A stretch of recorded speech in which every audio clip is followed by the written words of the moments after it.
Hello and welcome to the Elder Wand, a Harry Potter podcast. I'm Matt. And I am Ezra, friends. Welcome back. We are talking about the new Secrets of Dumbledore. Were there any secrets? I don't know. Were the there? secrets that we found out important? Did they matter? Were they obvious? good? Were they obvious? Yeah. Oh my god. Yeah. So I heard you talking about it. Yeah. Your other you have another little Harry Potter project, man. You should pump it here. Well, it's Wizarding World and beyond. So don't be surprised if on that project we're talking Downton Abbey, Bridgerton. We just announced the other day we might be doing a Korean drama.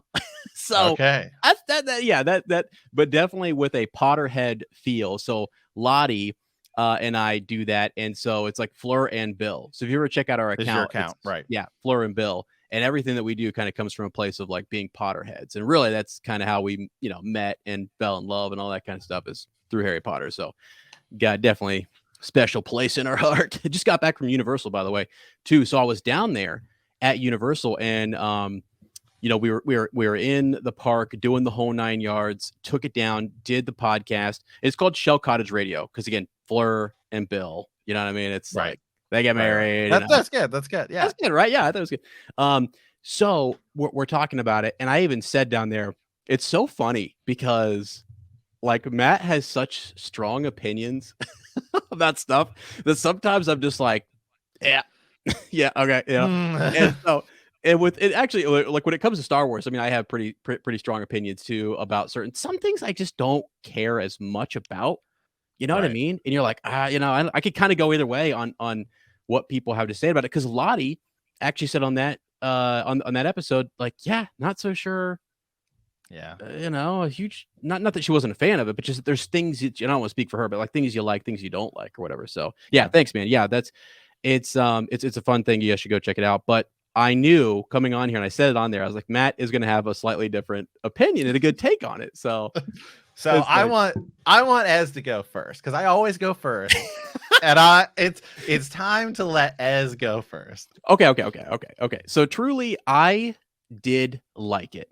And I was actually shocked. I was actually shocked that Lottie didn't like it as much as wasn't as, because I've agreed with Matt on Fantastic Beast. I've been like, okay, that I like that one. The first movie, Fantastic Beasts and Where to Find Them. I'm like, this is cool. I like this. I enjoy it. It was fun. It did lose me in Crimes of Grindelwald. Matt actually said for him that was a step up in Crimes of Grindelwald. Like that was a better movie. For me, it really wasn't. It was like I put it on the same par. I was like, I don't know. I just didn't. It was too grim. It had a plot that I could not follow. And I normally am pretty good at keeping up with that kind of stuff. Normally I'm like pretty savvy in terms of what the writers are trying to do and all that different stuff. So it lost me. I finally had to do a rewatch and had to like get my mind right on that.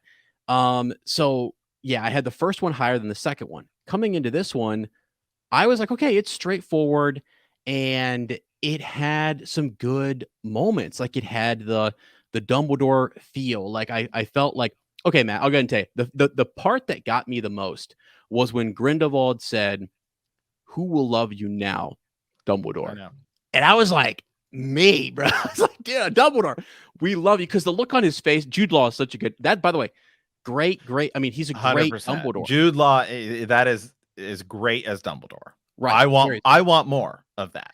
I do too. I really like that. And by the way, I know people are divided on the Mads Mikkelsen thing and Johnny Depp. I think they both are phenomenal actors. And I think they both did and would do and will do a great job at Grindelwald. So that's tough because I can't take anything. Like Mads' job was to come in there and knock it out of the park. And I think he did a good job. Now, is it way different?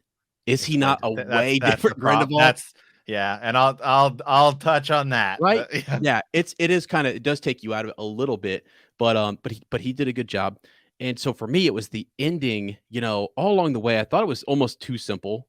I almost thought the plot was too simple. And that's where I hate to see like the knee-jerk kind of, okay, it was too complicated in Crimes of Grindelwald. We're going to knee-jerk and go back to this direction. Please don't do that. Just make the movie you want to make. I hate to see the studios getting in there and really, really saying we got to do a a full 180 and shift everything around. That is what they tried to do in Star Wars. That perturbed me, and it just doesn't make for a good, I don't know. And you don't really know. We never really know whose hands were in what pot or whatever. But in general, I did like it. It was a straightforward, movie, kind of simple. And the end hit me with the emotions. Like the end, I was like, okay, I'm emotionally in on Dumbledore. Like Newt caring about Dumbledore. It was the emotional stuff at the end. And that's the last thing I remember coming out of the film was like, okay, it left me on a feel-good moment. You know what I mean? Now, early on, I was sitting there doing the whole head scratcher. I don't know about this Grindelwald guy, what's a chillin?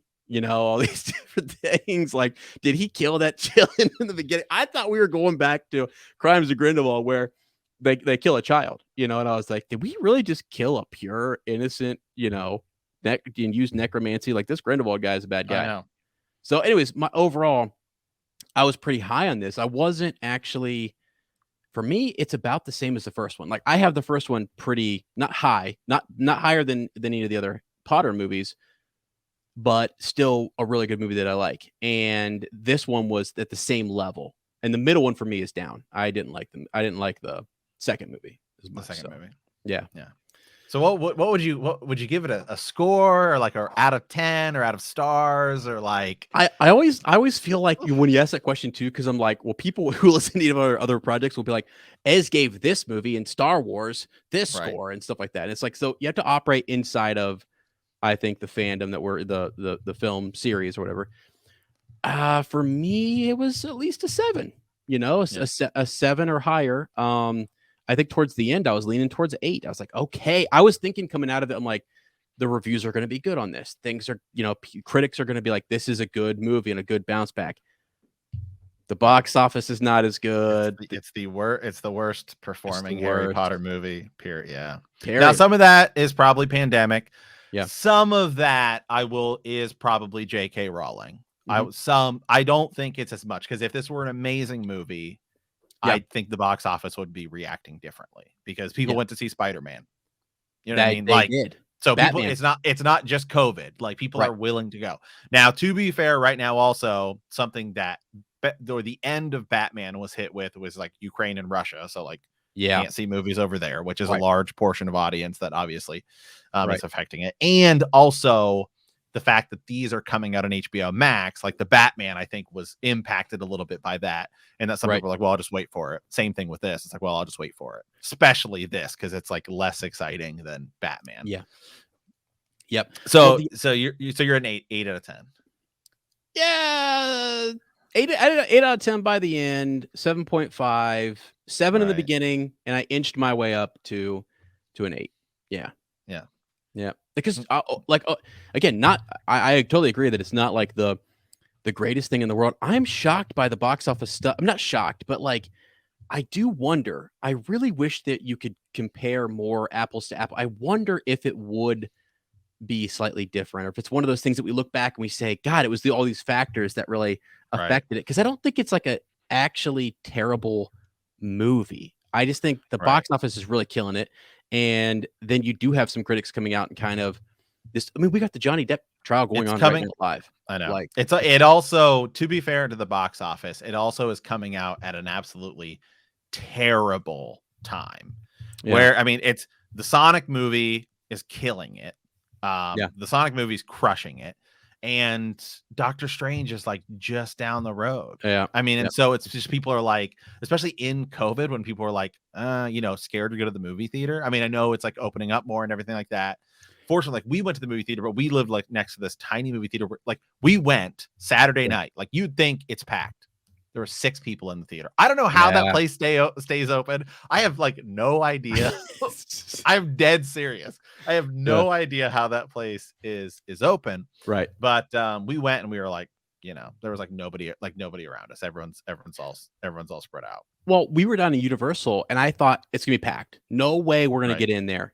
I could not believe how many seats were open. I could not believe it, because that's, again, all of your people go to Universal. I know there's other parks and stuff, but like the Harry Potter park is packed. And again, I get you're there. Why would you want to go see the film? But like, even at night, like after the park would still totally tons of options. Like, it was kind of mind boggling. So I don't know, man.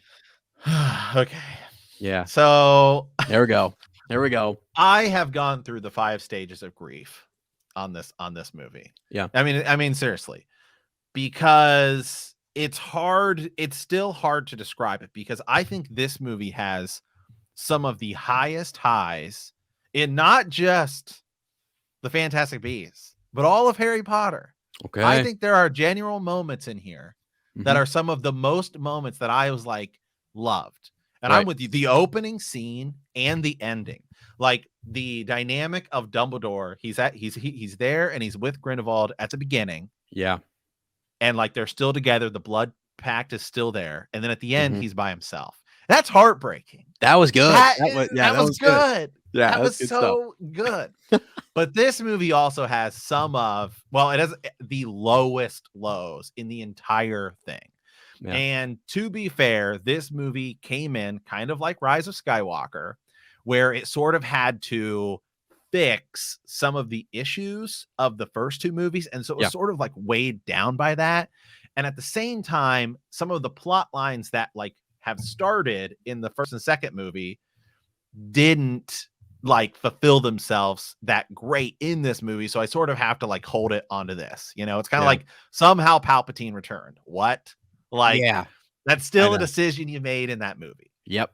Like, and I'll tell you the biggest issue. So I'm at like a D- on this movie, which is unfortunate.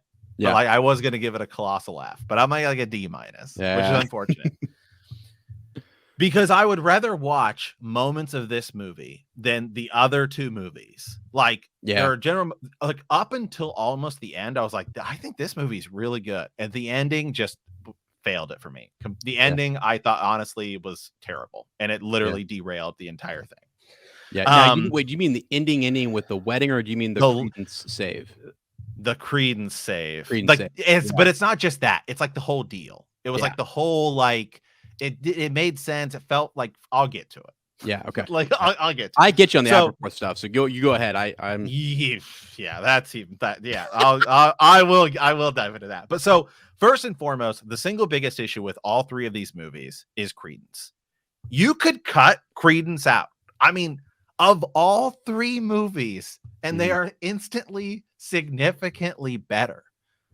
Like his end is so pointless that it like ruined the whole thing. It ruins the whole trilogy of movies. He literally dies in the background of a screen of like a scene because it's like we need to shift the focus to Dumbledore and Grindelwald. It's like, no joke, man. That should have been that should have been it from the get-go. You don't even need this character. Like, and then they bring in Aberforth to make it be like, oh, it's actually Aberforth. Like Aberforth's a character who's in like the last book for like 20 pages. He's not that big of a deal. Also, it is the actor who plays Logain in Wheel of Time, which was kind of cool. Oh, really? Okay, yeah. If you look at him, I think so. But I was like, I think that's Logain. It might be. I think so. Yeah. And then he says always, and I was like, oh my God. That was corny. That was corny. That was unnecessary. That was like, I'm out. Like, I'm so ready to leave. But so that storyline has been terrible from the beginning because it's pointless. It literally is pointless and unnecessary. So so that is the biggest issue with all 3 movies, and most I would say in this one, because it ends up being completely useless. Then like the lack of Tina, although there's this big theory going around right now that his assistant was like secretly Tina, like through Polyjuice. So there's a big like theory going around that she is secretly Tina, because it's just the way she talks to Newt doesn't feel like okay. There's a like, because she feels kind of like significant and stuff like that. So like, all right. But then she just sort of shows up at the end. So like, there's no resolution between Newt and Tina whatsoever. Yeah. Like you felt her absence in this. Like big time. You did. Yep. Well, I did like to see Jacob and Queenie get married. There's no weight to the fact that she left and chose to go with Grindelwald. I know. Like they don't touch on that at all. Skip over that. They just skip over all of like the drama and detail as to why she did it. It's just like she just goes with him. Like, And it's not, she doesn't even say in the other movie, like, I'm going with him because in hopes someday we could, like, he sort of hints at the idea of like, maybe, you know, you could get married or something like that. Like, right. So you have that, but then it's never like touched on again. So it just feels like it doesn't feel like it goes anywhere. Right. Now, Jacob is great in this movie, and Jacob's great in all the movies. He is the star. He is the star. He's even a bigger star than Jude Law in the whole deal because he's like the whole reason we're there. Oh, yeah. Oh, I agree with that. Yeah. But so like Newton Tina's thing goes nowhere. You know, oddly enough, this movie is the best of the beasts. The beasts actually finally like matter right in this.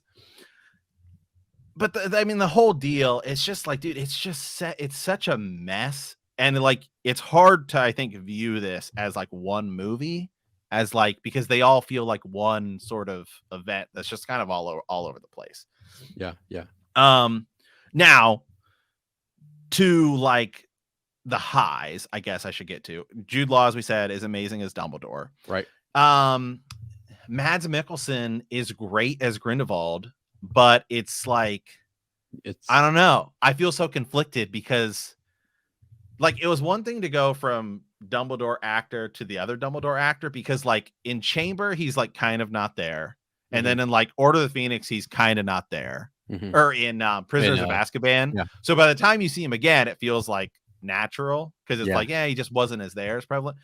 Whereas it's like, you go from, I mean, both actors are great, Johnny Depp and Mads Mikkelsen, but they play two completely different like characters in terms of style. I mean, like, and Johnny Depp feels like more Harry Potter because he's got like a really stylized hair and like, you know, it's just like they both would have worked if they had been both from like the get-go.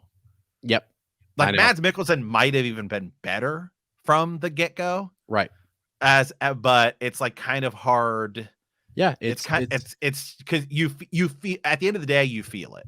Like, good or bad, you feel it. And that, I think, hurts the movie. Well, the other thing, too, is that Johnny Depp is such a distinct, it wasn't like unique. Unique. It's so big of like his shoes to fill are just, it's impossible. And so, and again, that's nothing against Mads. It's just like you set up a character that was so, why is he so famous and why does he have so much whatever? It's because he does stuff that's way outside the box, way like Edward Scissorhands, Jack Sparrow. I mean, it's like, so like you only Johnny Depp can play those characters. Yeah. Right. Yep.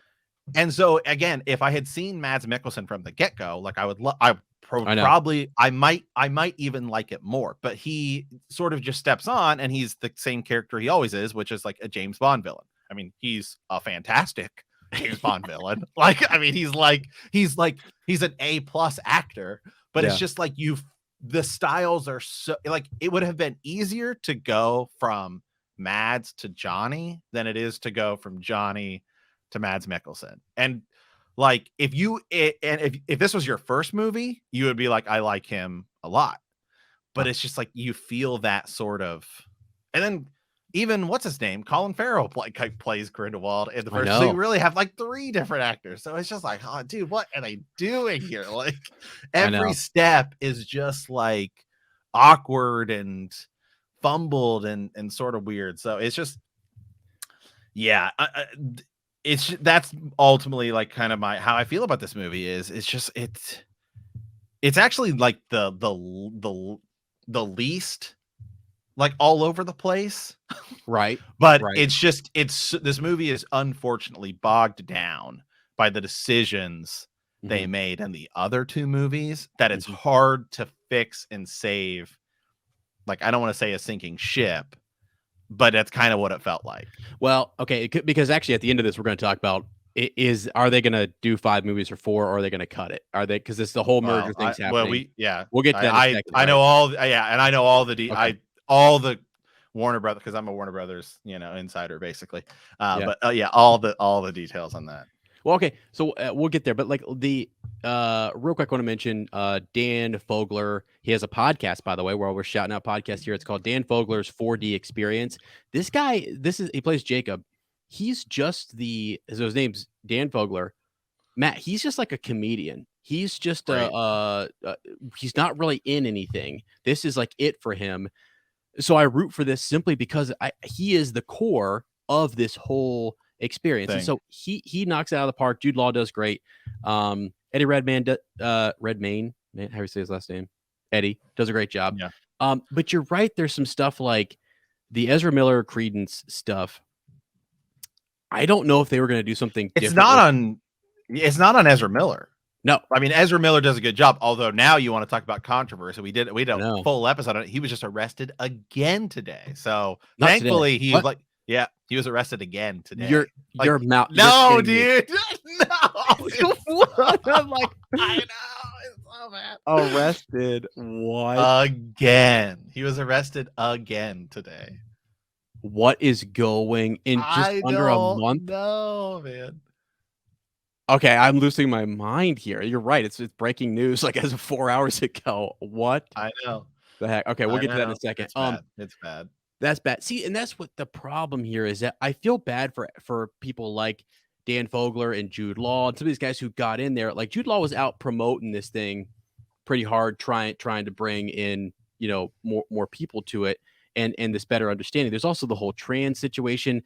I forget there's a couple people who went to the premiere and they were, you know, again, judged pretty hard for going and for all these different things. They just kind of, it has so many dark clouds around it that even if it were a good movie, like it could have been a 9 out of 10.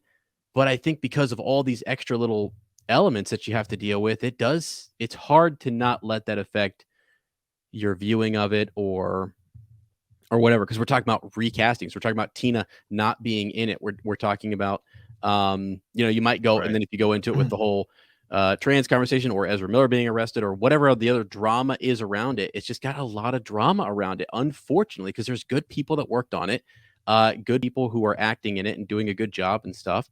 And it sucks that is kind of overshadowing some of these things. One thing I want to mention too, the Credence stuff.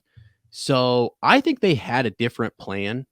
I don't know if this was how it was supposed to go. I will at least give it this because the pandemic forced a rescheduling. The actor who plays Tina Goldstein, totally. I think they say she had we got an owl on this. We had she had a child in 2019.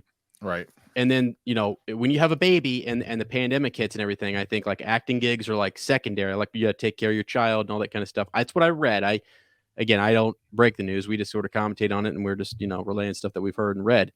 But there's a lot of different reasons as to why she wasn't in this, wasn't available for it. And then she's committed to other things, right?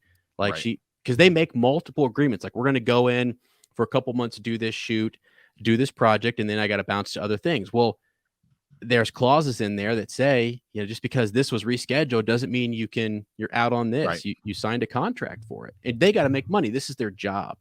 So that I feel like there could have been something different with the Credence stuff. And the curveball, the spoiler that I read was the Dumbledore Aberforth Dumbledore situation. Right. And that just comes out of like, okay, literally, no, it's like we have to find like, well, and it goes nowhere too. I mean, that's the thing is it doesn't mean anything whatsoever.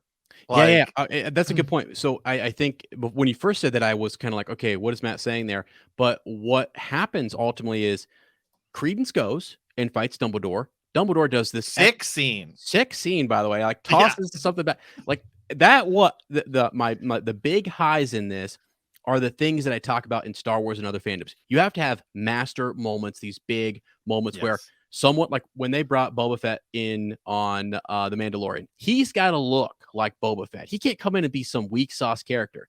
Dumbledore could not be weak in this, and he wasn't. He was powerful. I mean, they talk as was Grindelwald, by the way. Yes, but they the whole deal is they're like, oh, an Obscurial is so powerful, and the Dumbledore is like, I mean, he takes care of Credence like I mean nothing. Nothing. Like, I mean, nothing.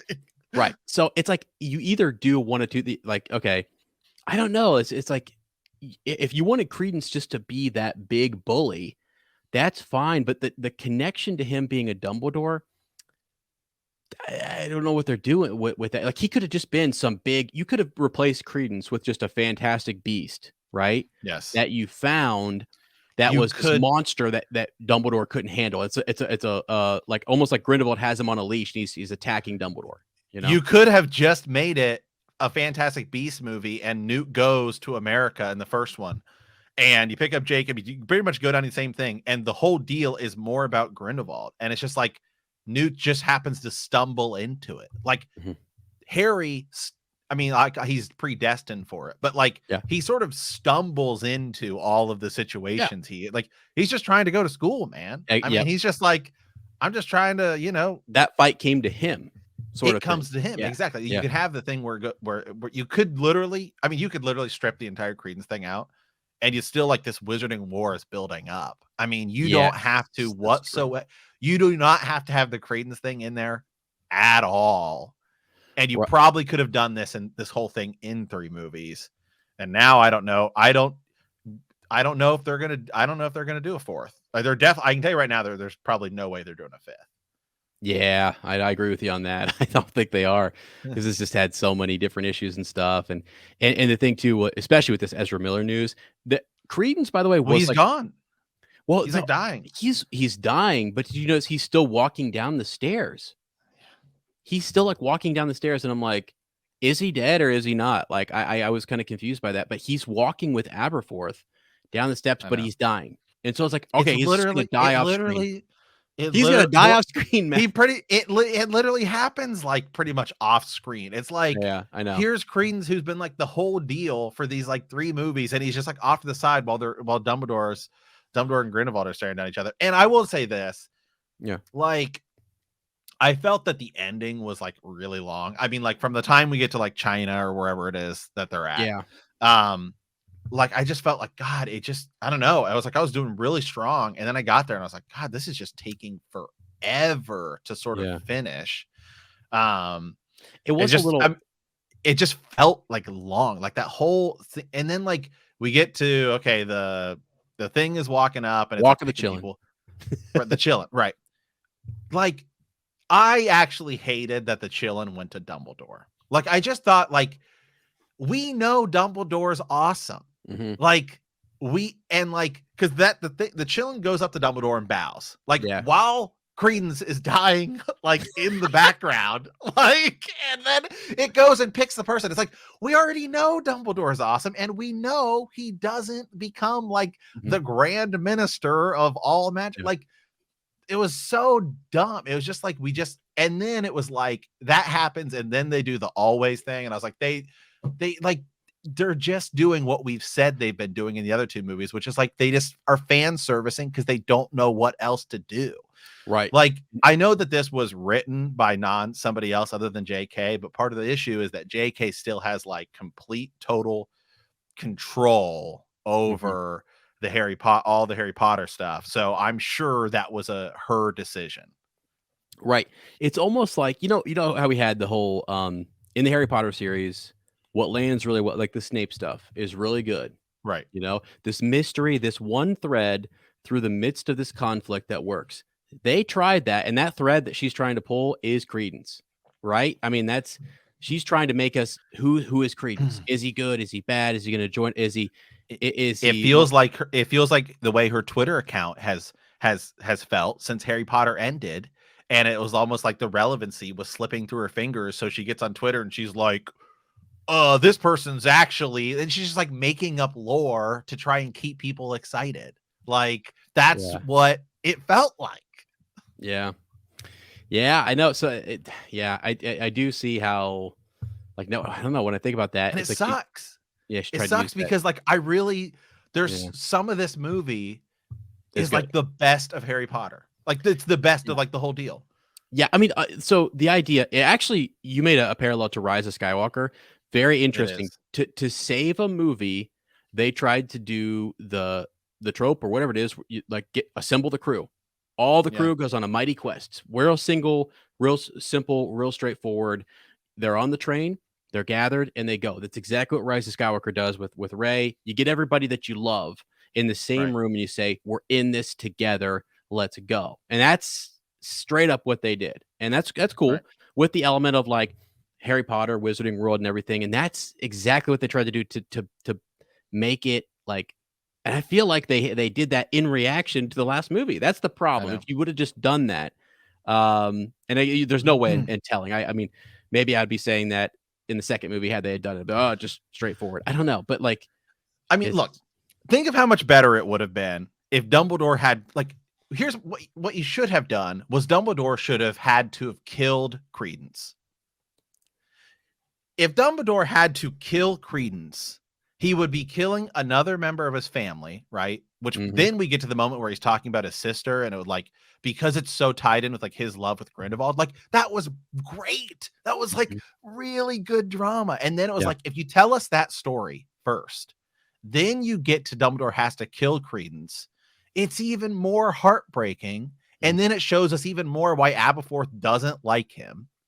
Like, then he has to fight Grindelwald and he loses him too. And it's like, dude, Dumbledore's alone, man. Yeah. Like, that would have been such heavy, heavy drama. And it would have literally like fixed so much of this movie. But instead, it's like he fights Credence and just sort of like knocks him down, is like, I win. Like, see ya. Like, and then it's like, what?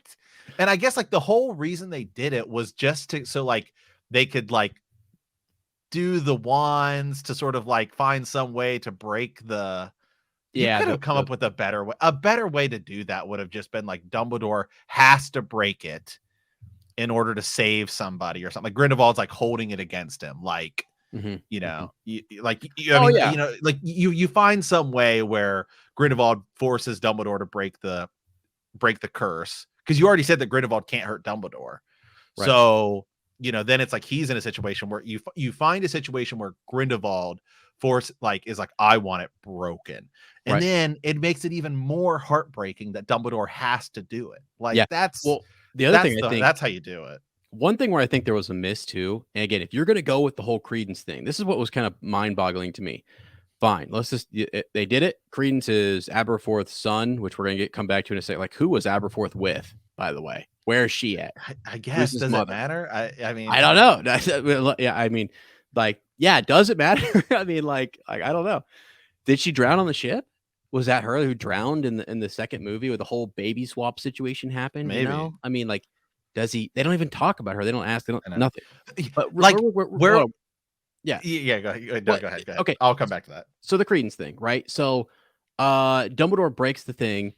Instead of him, what I thought would have been cooler is the reason he's able to break the blood pack is because the same blood that's in it is being attacked. That he's essentially, I know, Grindelwald is attacking his blood. That blood droplet would say that's also our blood, air quote, our blood, relative. And so therefore that's an attack on us.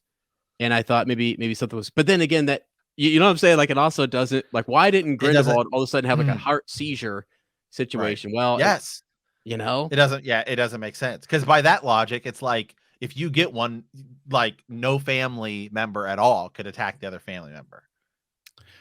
Yeah. It'd be the same blood. I know it was botched. It was handled poorly. Like, it was. I mean, that's all there is to it, man. It was handled poorly. There's no ifs, ands, or buts about it. It is what it is. But like, so much of the second movie, which you just said, like, I mean, like, Newt's brother, like, is he upset or that his fiance is gone? I mean, like, they don't talk about any of that. Nagini, we like, they were just gone. Like, they just do stuff. It's like, here you go. Like, they just like fan service stuff in just to be like, but it's not even like done well. At least in Star Wars, it like you fan service something in to be meaningful. Here it's almost like we said the thing to say the thing, like, so that the audience would go, oh, they said the thing. I mean, right. Always. They always say the thing. Yeah. Always. Yeah. Right. Well, the other thing, it's like, what hit in this movie were the emotions and the power and like the gravity of, like you said, the Grindelwald Dumbledore stuff. To make it even better, all they had to do was spend a little more screen time with that very like Lita Lestrange. How did that impact them? How did that make them? They do like a simple one thing. They hug. I've chosen my side type of thing is what they have happens at the end of the second movie. It's not talked about here at all, really. Yusuf Kama is all of a sudden cares about Lita Lestrange and has like his memories are gone. I will say that when Grindelwald did that, I thought that was sick. That was sick. Like, I mean, because it's terrible. I mean, it's absolutely like it shows just how evil he is. And which again, this is one of those things where it's like I think that comes across better as a Mads Mikkelsen thing because he is like a James Bond villain than it would a Johnny Depp thing. So it's tough because you've given me like two totally different performances of the same character, but they're both like so unique. It's like hard.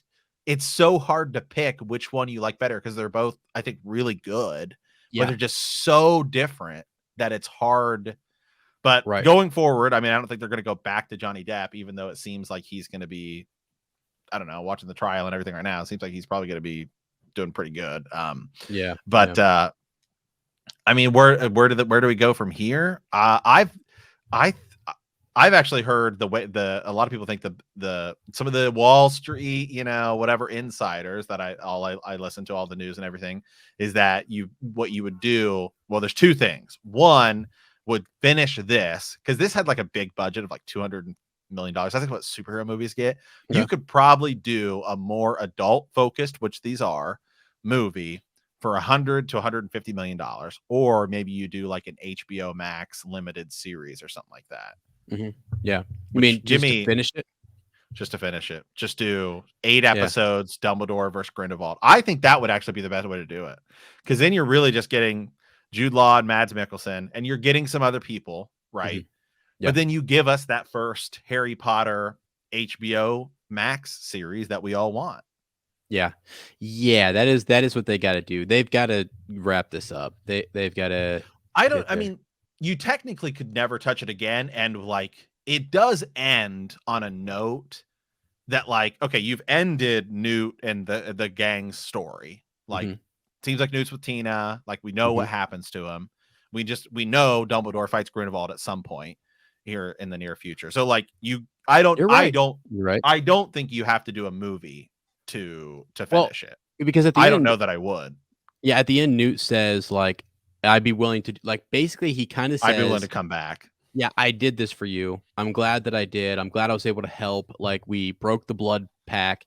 He's now free to do what he wants." Like that, the Fantastic Beast arc, right, could be done because Newt did his job. We had all the different beasts. We had all the different things going on.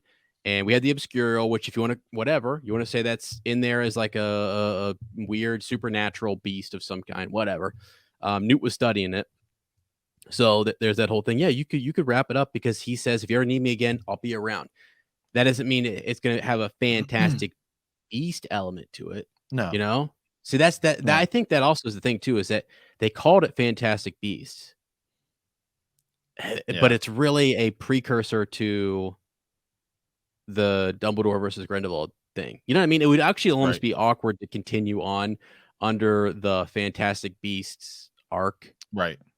You just come up with a new name for it. I don't know.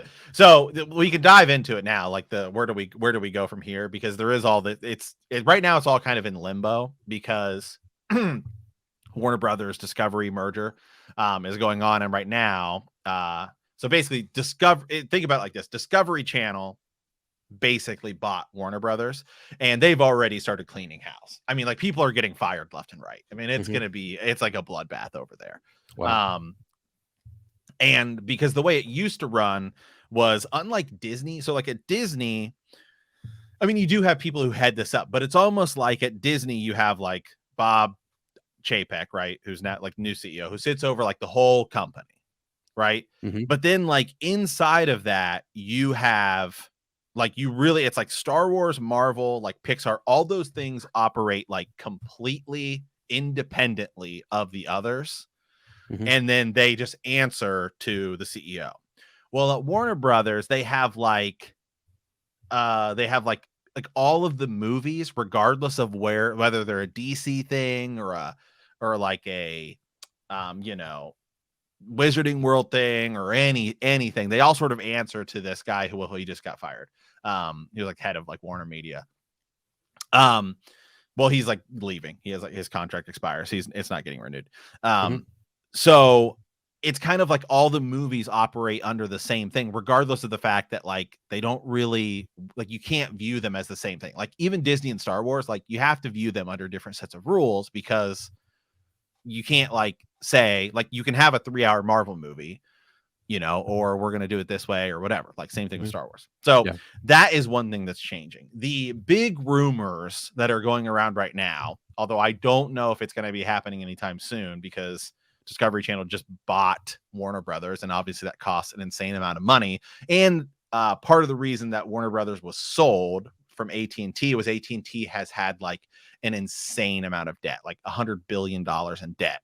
Because the whole reason AT&T bought Warner Brothers was because, and I think the idea was actually a good idea, was they said, hey, we are a phone company. Mhm. Everyone uses phones now to watch content. Yeah. We will eventually be able to offer you HBO Max. But at the time when they bought it, we will be able to offer you, like, if you have AT&T, you get HBO Max. Like we control the whole thing. Part of the problem was AT&T also bought like DirecTV. That was an enormous failure. So they went through this big phase of like buying all of these different things, and they incurred so much debt, and some of them didn't begin to pay off as quickly as others, that it was just like too hard to sort of maintain all that debt, especially because on the stock market, phone company. So like on the stock market, things trade at a it's called like price to earnings and like multiples. So like certain things will, like the stock will move higher than other things just because of the type that it's in. So like Netflix and Disney and all these streaming service like content, like movie studios and stuff, trade at like a much higher multiple than phone companies, like telecom does. Okay. So like AT&T and Verizon don't move very fast. Right. Even if they have like no debt and all this stuff, they just don't move as fast as like other things do. Like tech trades like insanely high. So the stocks like will run up higher, and people are fine with like the value being slightly higher or something like that. Yeah. So part of the reason they sort of spun off Warner Brothers was because it trades way higher than phones do. So like it wasn't reflecting. So it was hard for AT&T to carry it. So anyway, so they sold it to Discovery Channel. But in order to do that, Discovery said, hey, we'll take on some of the insane amount of debt you took to buy this deal. So now they have a lot of that debt to carry. But the big rumor going around right now is that Warner Brothers is going to offer a JK a George Lucas style deal to outright buy Wizarding World from her, because one, she's like super creative control, and two, how much, you know, at least certainly people on Wall Street believe that, and Hollywood believe that her name is hurting the value of Wizarding World. Yeah. Wow. That's amazing. And you know, it's interesting to say, like, George Lucas stuck with Star Wars. I mean, he did, you know, all the way through the prequels and everything, watched Clone Wars go on, did all that sort of stuff. Lots. He allowed, and I guess it's different because he wasn't like the author of a series. He was again, was the writer, director, creator of the whole bad thing, right? It's been around for 40 plus years. It's doing awesome. And yeah, he makes a big deal on that and does well. I mean, do I still wish he were involved? Yeah, but it's a different person. It's a different guy. Yeah. He's consulted on stuff. And that's the thing too. Then they have the option. Look, if you want to consult her on something and bring her in behind the scenes and do what, okay. If you're willing to take that risk as a studio and all those things, yeah. If she sold it, I would be all for it. Just sell it. Make your money, go do your thing, and let us make more content with it, you know? Right. Yeah. See, so the deal was, and I think people actually don't know this when they say, so part of the reason George Lucas does still get consulted very much on Star Wars is his $4 billion deal was not cash. It was not all cash. They didn't just say, here's $4 billion. he actually got $2 billion in Disney stock. So George Lucas actually owns like 2%, 2.1% of Disney. Let's go. Okay. Oh, okay. So Yeah, like he does carry in the world of the stock market and the way everything works, he right. does carry a very significant portion. I mean, 2% of a company, especially that large, Yeah. like you have like insane voting power. Yeah. You know, like what is it? Elon Musk just bought, how much did he buy? 25% or did he buy 5% of Twitter? But A regardless, lot. Yeah. he's planning on buying it all. But you get a seat on you if you own a certain amount, you can get like a seat on the board, and Yeah. then you have like serious serious voting. So like George Lucas does have a very like strong stake in Disney. Like he could you know rally people if he like wanted to go down that route, like to like I want to change some things Oh, because man. it's like that's an insane amount like That gives me hope. of the company. It does, yeah. So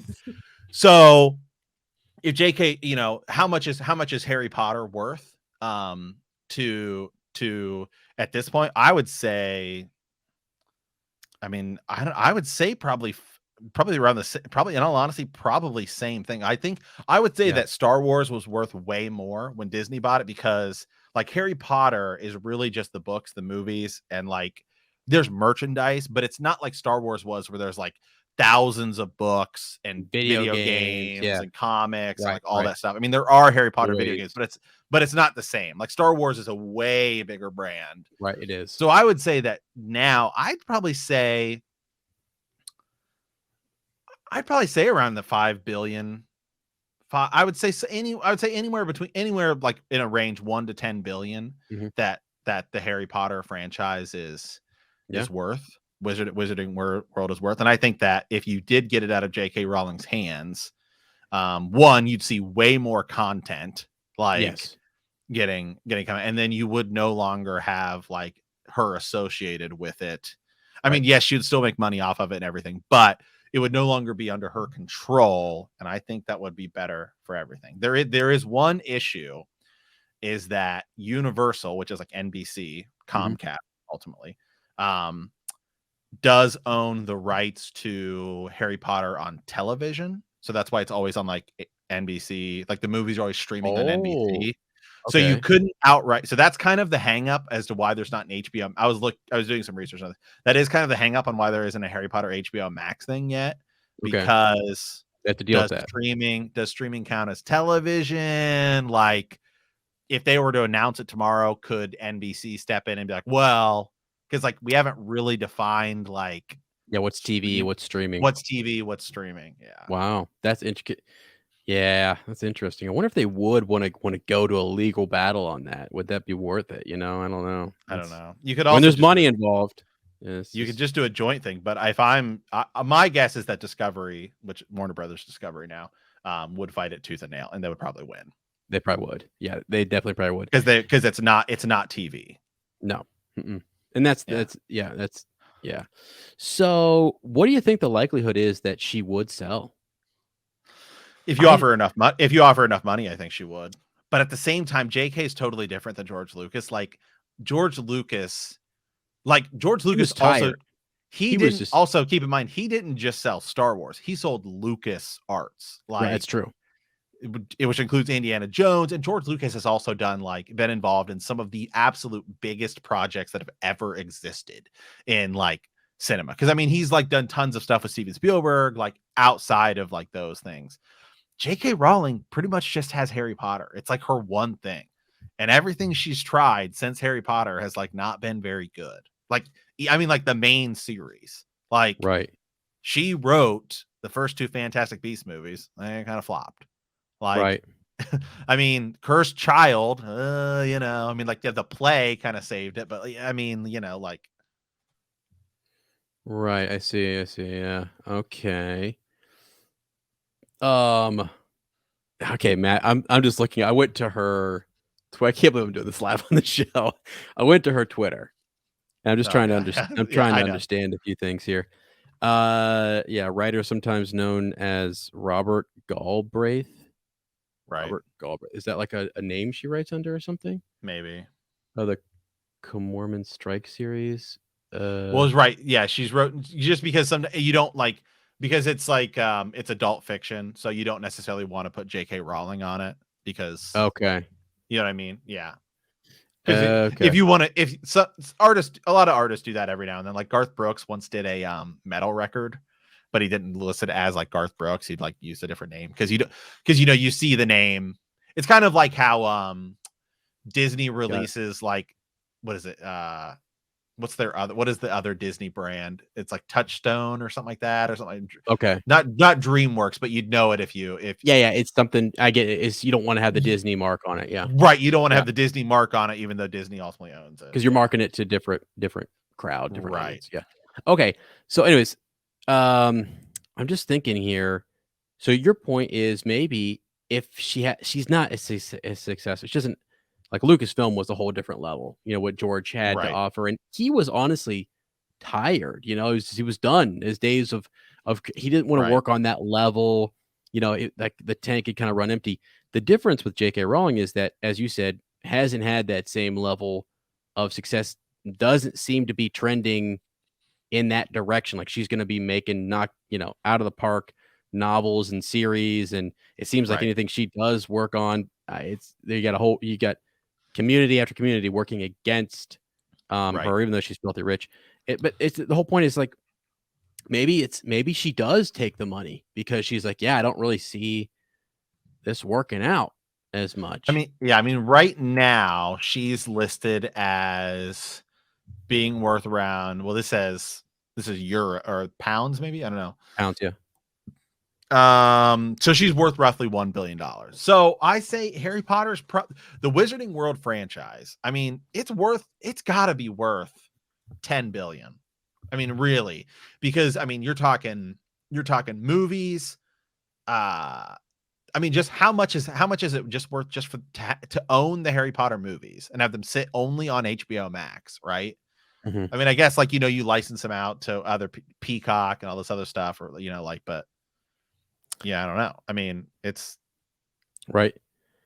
So here's the thing too. I mean, it's like, would you, if she just no amount of money is going to move me one way or the other, well, they're not going to make anything. Then you're not going to make any more stuff. Well, the problem, I don't know, because Warner Brothers owns the rights to like the Harry Potter movies.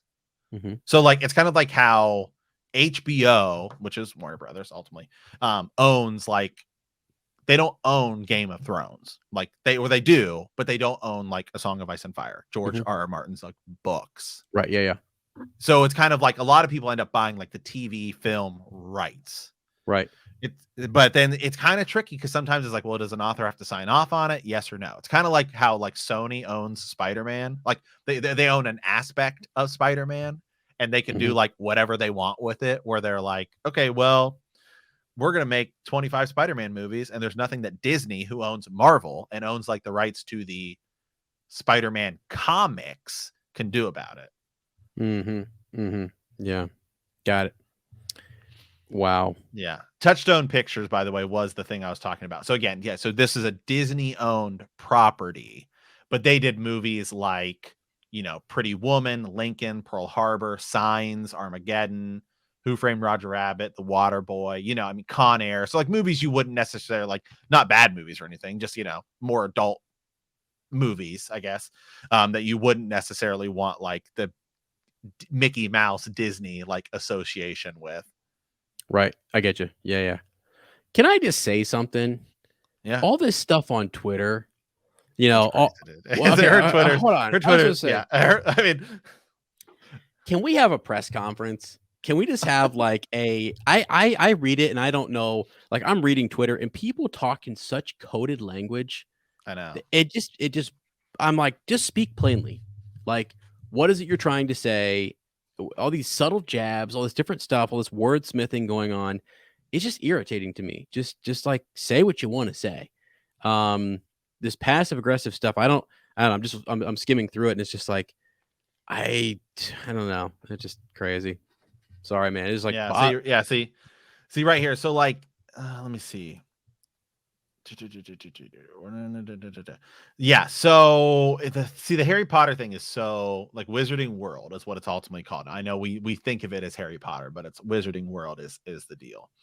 Um, yeah, so it's like NBC pretty much owns the commercial TV rights for all 8 Harry Potter films, as well as both on-air and digital rights to properties of any Wizarding World offshoots. So that would include, the Fantastic Beast movies. Eventually they can, I don't know if they have, you show those on NBC, whatever, Peacock, whatever. But then also I would assume if there's an HBO Max series, that's kind of the hang up, I think, right now is like there's a little bit of legal back and forth. Because I'm just wondering why they even for the Fantastic Beasts keep her around. If it's I think because I don't know. It's maybe you have to. I don't know. Yeah, that's what I'm wondering. There must be some legal thing because when people work when it involves money and ratings and review, they'll cut. It's like, hey, man. Well, right now is the best time to buy ever. There's never been a better time for Warner Brothers to be like, hey, we want to. I mean, unfortunately, well, I guess I don't know. I guess if this, I would say that whatever debt you want to take out, if you have to, because I don't think they have the cash on hand. And again, also businesses use loans all the time because, it's actually better. Yeah. Well, it's better financially to take debt. But regardless, I would offer J.K. Rowling, $10 billion because right now is the best time to buy ever. You're completely restructuring your company, and these 3 movies have flopped. I mean, just say it, kind of fairly. I mean, whether they're good or not, whatever. Financially, they have not been as strong as they have hoped. So there's never been a better time to just be like, what would it take for you? I mean, if somebody comes knocking at your door and they say, we're going to, no matter how rich you are, I mean, she's only worth $1 billion. Somebody says, we're willing to give you $10 billion. Yeah. Yeah. Oh yeah. I mean, just take it. Like then go work on something else. Go right. Do your thing. Because I think it's worth it. Because look at how much money Disney has made since they bought both Star Wars and Marvel. Yeah. Yeah. For the companies, for sure. Yeah, exactly. I wonder like if she herself would see that as it's just, can you put a dollar amount for her on Harry Potter? And I would say though that she's locked into Warner Brothers. Like she could never, because Warner Brothers has the rights to all the movies. Like they like the TV, the movie rights. She couldn't like sell it to Disney or anything. It's like you're either selling it to Warner Brothers or like, I guess you could sell the book rights to somebody else, but there'd be no reason to do that. Yeah. Yeah. It seems silly. I hope it would be really cool if that happened, just so we could have more, content. You know what I mean? Just more. Right. And then you no longer have the stigma of J.K. Rowling on it. Whether you agree with her or not, like just either you want regardless, she's controversial. Like I honest to God have not read enough into it. Like I don't know. No, same here. People on one side are like she's like this. People on the other side are like she's like this. I don't really know. I don't really have any desire to actually look into it because I'm just here to talk about like, we're story guys. We just like this. Yeah, we like the story, right? The plot and things that we like, the nostalgia factors and all that kind of stuff. We went to the book releases and all that kind of stuff. Watched the films in theaters and so that's what we're here for. And even when I talk about Star Wars, it's like I'm glad. Actually, as much as I actually love George Lucas and think he's done he's a good person, a good man, donates his money just the same way J.K. Rowling, you know what I mean, has done a good thing and put good out in the world. But he wanted that to continue. That's what I always have admired about him is that he said, no, you guys want to write some books over there after Return of the Jedi? Go ahead. Just remember when I come through, it's going to be, he had that mental sort of like, what is decanonize it? Move it over here. No problem. People still get a great, we're going to make money. Authors get to come in, promote their name. I mean, it's really like a collaborative type of thing. He brings people in, he builds a company and these people around him. That is not even close to what she's doing. And it's a great world. It's a fantastic idea. And it's magical and all those different things. That's awesome. And I think we're thankful for all those things, but it will not continue. You know, with like you said, Matt, whether you agree with it or not, people who are in power, like your boss, right? If I go to work and I'm controversial and I'm fired, I'm gone. Right. And then Yeah. my impact, that I can have on students and people and whatever, it goes away. So you're Yeah. unable to do that. I don't know, man. I just am like, I want, because I there's so much magic and there's so many good lessons that can be taught through this. There's so many adults that have kids that they could raise in a wizarding world and share with them these wonderful lessons and stuff. But those kids will want new content. Right. Just like in Star Wars, they are, like you and I were talking about this earlier. They want, like you have a generation who is prequel kids. That's us. You've got your sequel kids. You've got your Clone Wars kids and Order 66 faction in there. You know what I mean? You've got all the rebels and stuff because it grows and it grows with them. But it's, yeah, I don't know. I'm excited that you said that, though. At least it's an option. That's sort of the, Yeah. insider rumblings that because I listen to all the Hollywood, especially like the Hollywood finance people. I listen to all their rumblings and everything. Yeah. That's sort of what the closed doors is Money speaks, saying right now. I mean, I think it would, especially like the difference is like, I don't know. Part of me doesn't wish that George Lucas ever sold Star Wars because I didn't, I don't know that Disney's entire handling of it has been great, but I would say now there seem to be on the right track. Yeah. Yep, for sure. Had some stumbling blocks there. There's advantages and disadvantages too. Would Disney ever write something like Order 66 into a movie? I don't know. They did use the Starkiller base to take out an entire like galaxy, but it's totally different than showing Anakin staring at a kid and then having a lightsaber turn on, right? Right, I know. And it's just different companies. And whereas Warner Brothers is these movies are dark. These Fantastic Beasts movies, this is adult Harry Potter, man. Grindelwald slashes the throat of that creature. And that was an innocent chillin. Just chilling. And he also, the one girl whose name I don't even know if we ever know. She's just like part of Dumbledore's or Grindelwald's little gang. Yeah. She Avada Kedavra as a little kid. I know. What's crazy is that I don't know that her name is ever mentioned in the film. I think you have to like go look that up, and it's an extra thing. It's like, why I know like the whole deal is about like a kid being Avada Kedavra, but it's different because it's Harry and it bounces off of him, and it's like the whole deal. This they just flat out Avada Kedavra, a little kid gone. I know that caused a lot of issues. People were really, it felt out of tone with what they were used to in the wizarding world. And you're like, whoa, there's different ways to show it, and because it was already evil enough they went and killed those people and stuff. You didn't have to sell us. You don't have to really sell us on he's that evil. Yeah.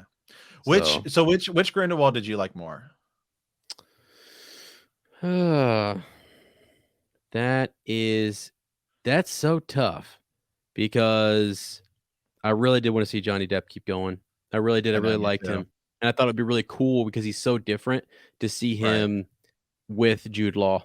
I was like, that's going to be awesome. I know. Their dynamic would have been so cool. Mads does a great job, but it's like we said, you can't replace him.